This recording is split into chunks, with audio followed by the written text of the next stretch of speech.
lórí ọ̀rọ̀ TB Joshua, ààrẹ wa Bọ́lá Ahmed Tinubu wọ́n sọ̀rọ̀, wọ́n fi àìdùnnú wọn hàn sí ìgbésẹ̀ tí BBC gbé. Wọ́n dẹ̀ jẹ́ kó yé BBC pé gbogbo ọmọ Nàìjíríà ló lòdì sí ìgbésẹ̀ tí wọ́n gbé. Inú mi dẹ̀ dùn pé ààrẹ wa sọ̀rọ̀, torí Yorùbá sọ wípé ọmọ ẹni ò kì í ṣe ìdí bẹ̀bẹ̀ rẹ̀ ká fi ilẹ̀ rẹ̀ sídìí ọmọ ẹlòmíràn. Ṣé ẹ mọ̀ pé látilẹ̀ òyìnbó ò kì í rí nǹkan dáadáa nípa àwa dúdú. Tóyìnbó bá fẹ́ sọ̀rọ̀ nípa dúdú, wọn ò ní rí ibi tó dáa, wọn ò ní rìkọ́ọ̀dù ibi tó dáa tó jẹ́ developed area, bí ibi táwọn èèyàn ti ń wọṣọ, bí ibi táwọn èèyàn ti ń momi nínú agolo, bí ibi táwọn ọmọ kéékèèké ti ń wọ pátá tán fi ń rìn kiri. Lòyìnbó máa ń fi qualify àwa dúdú.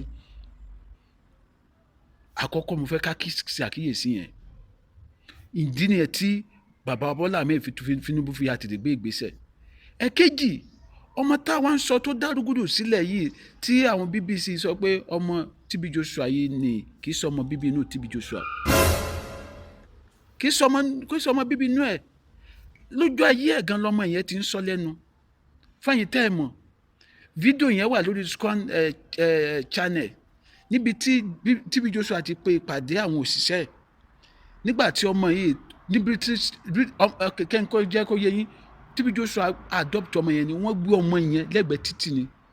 Nígbà tí wọ́n dẹ̀ lọ report fáwọn ọlọ́pàá pé ọmọ yẹn á gbé lẹ́gbẹ̀ẹ́ títì, àwọn ọlọ́pàá ló bẹ TB Joshua pé ó ṣe kúkú máa tọ́jú ọmọ yìí torí kò síbi táwọn fẹ́ gbé lọ. Gbogbo dọ́kúmẹ̀ntì yẹn ni TB Joshua kó jáde nínú fídíò tá a padà wò. Kí ló dé fa TB Joshua ti wá padà tú àṣírí bí òun ṣe gbé ọmọ yẹn, bí òun ṣe adopt ẹ̀, nígbà tí ọmọ yìí tí wọ́n rán lọ sí British school ní it's not Republic of Benin, tí wọ́n rán lọ sí British school tó jalè ńbẹ̀, táwọn school yẹn wá expel ẹ̀. Ó kọwọ́ bọ̀wé ńbẹ̀ pé lóòótọ́ ló ń jí owó tó ń jí. Ó dẹ̀ padà tó ń kọ apology letter. Nígbà táwọn authority school yẹn wá ń wò ó níwò pé ṣé bọ́ ọmọ TB Joshua lọmọ yìí, torí sọ́ni ẹ̀mí ẹ̀ ló ń jẹ́, báwo lọmọ TB Joshua sì máa jalè? Tí wọ́n invite TB Joshua wá sọ tó wá jẹ́ kó yé wọn pé kì í sọmọ bíbí inú tí wọ́n adopted. Àṣé òótọ́ lòwe Yorùbá tó ní ìdánú máa ń pèrè lẹ́rú. Wọ́n ní kò sí bá ṣe máa ṣe bòlò tó nírun àyàn, bẹ́ẹ̀ lọ̀rọ̀ Àjọkẹ́ jẹ́. Ọ̀pọ̀lọpọ̀ àwọn ìwà míì ló tún wù lójú ayé TB Joshua, ní ìwà míì tó wù tó yẹ pé gbogbo ẹ̀ ló wà nínú fídíò yẹn ní lójú ayé TB Joshua, níbi tí Joshua ti ń discuss àwọn ìwà yẹn pẹ̀lú àwọn òṣìṣẹ́ pé ọmọ tóun fẹ́ kó dáa fún ṣó yẹ kó máa wúrú wà báyìí, ṣó yẹ kó máa wúrú wà báyìí. Still TB Joshua papòdà tán, ọmọ yẹn ò tún ti jáwọ́ nínú ìwà yìí. Ìwà ń jọ yín lójú. Documentary tó lọ sí pẹ̀lú BBC wà ń jọ yín lójú. Lọ́mọ tó jẹ́ pé látọjú ayé TB Joshua ló ti ń hùwà ìdá tó péré lẹ́rú. Mo wá fẹ́ kẹ́ wá mọ̀ nǹkan kan. Ṣé ẹ mọ̀ pé ọmọ yìí ó lè má ṣàìdédé máa hùwà yìí, kó jẹ́ pé àwọn kan ló ń lò ó láti bí iṣẹ́ ìránṣẹ́ TB Joshua ṣubú látọjú ayé ẹ̀ gangan. Kò dẹ̀ sí ministry tí ò kì í ní irú challenges bíi eléyìí or challenge bíi eléyìí. Ó kàn jẹ́ pé ọ̀tọ̀ọ̀tọ̀ ló máa ń yà sí gbà míì ni. Kò sẹ́ni tí wọ́n lè lò.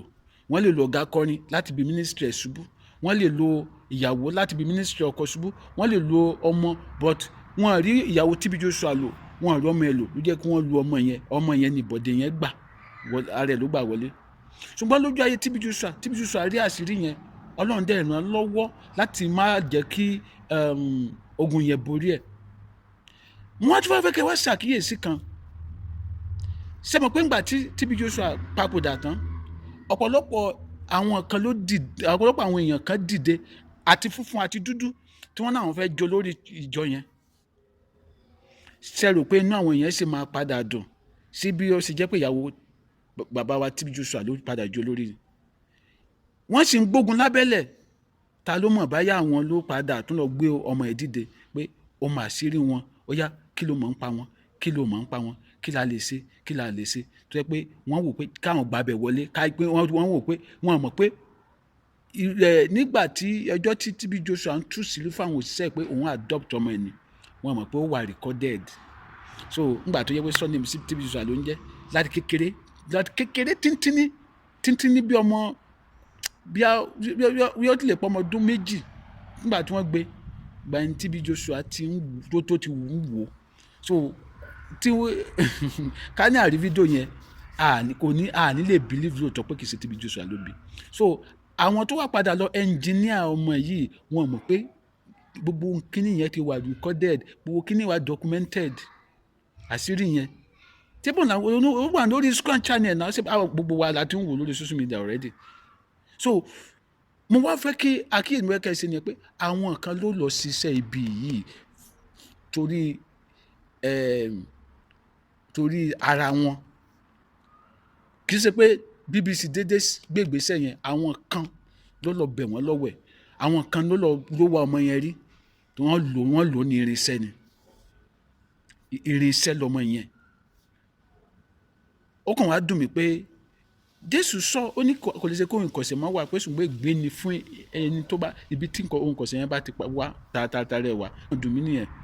Ṣé ẹ mọ̀ pé TB Joshua sọ̀rọ̀ kan lọ́jọ́ tí ó ń sọ fáwọn òṣìṣẹ́ ẹ̀ nípa bó ṣe adopt Àjọkẹ́ pé oore ńlá ni Àjọkẹ́ ṣeun. Ó nítorí ká ní Àjọkẹ́ ò wu ìwà tó wù yìí, òun á ti adopt millions of èèyàn. Ó ní ṣùgbọ́n ìwà tàjọkẹ́ wù ó jẹ́ kó ń tètè ya caution ara pé láti máa adopt èèyàn kì í ṣe ọ̀nà, torí nǹkan tàjọkẹ́ tó kọ́kọ́ máa adopt fi ṣẹ́ lọ́wọ́ ó jẹ́ kí èrò èèyàn bá. Now ẹ wá wo iye èèyàn tí Àjọkẹ́ ti fi tiẹ̀ kó bá. Ẹ mọ iye èèyàn, ká ní Àjọkẹ́ hùwà gidi bí TB Joshua ṣe adopt ẹ̀, ṣé mo iye èèyàn tí TB Joshua tún ti adopt táwọn ti ara TB Joshua dìde pé wọ́n jẹ́ orúkọ TB Joshua lásán. Because Àjọkẹ́ tí TB Joshua adopt surname TB Joshua ló ń jẹ́. Ẹ mọ ọ̀nà tó máa sí fún, tórúkọ yẹn máa sí fún lásán pé ọmọ TB Joshua ni mí. Ìwọ ọmọ yìí ò dẹ̀ gbà kí Sátánì yẹ ẹ lò. Ṣùgbọ́n ẹ̀yin tẹ́ torí mo mọ̀ pé kò lè wú náà kí Sátánì yá lò. Ẹ̀yin kan lẹ ti ara ẹ̀ ṣiṣẹ́ tẹ̀sọ́ di ohun èlò yín. Ọmọ tó jẹ́ pé kò mọ ìyá tó bí, kò mọ bàbá tó bí, tẹ́nìkan dẹ̀ gbé tó dẹ̀ sọ́dọ̀mọ tó dẹ̀ sọ́dẹ̀yàn, tẹ́yìn kan dẹ̀ dúró títí tẹ́ fi sún débi tẹ́ sún dé yìí. Ó kù yín, ó kù Ọlọ́run o. Torí mo mọ̀ pé inú ò lè dùn náà pé kí òun da ọ̀nà ara rú. Àmọ́ àtúnṣe sì wà fún un. Gẹ́gẹ́ bí Apostle Jeremiah ṣe sọ pé tó bá lè jáde kó túbá, gbogbo nǹkan tó ti sọ kó ní kò rí bẹ́ẹ̀, kó dẹ̀ tọrọ dáríjì ẹ̀ṣẹ̀ lọ́wọ́ Ọlọ́run àti lọ́wọ́ ẹlẹ́dàá TB Joshua àti lọ́wọ́ fámìlì TB Joshua, pàápàá lọ́wọ́ gbogbo ọmọ Nàìjíríà lápapọ̀.